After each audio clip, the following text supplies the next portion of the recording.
অসমীয়াৰ বাপতি সাহোন বিহুক আদৰি জনাবৰ কাৰণে বিহু নৃত্য আৰু ঢোল বাদন কৰ্মশালা আয়োজন কৰিছিল।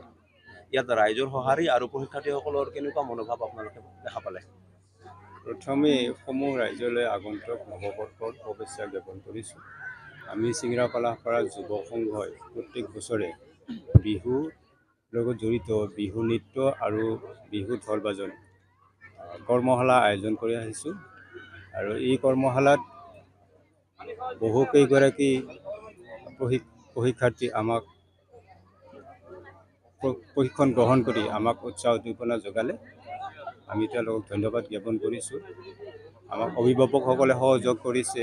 বহুকেইগৰাকী প্ৰশিক্ষাৰ্থী সহযোগ কৰিছে।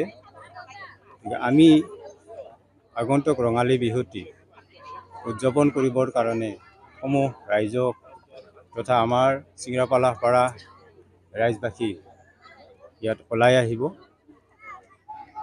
বিহু বাপতি সাহোন বিহুটি উদযাপন কৰিব।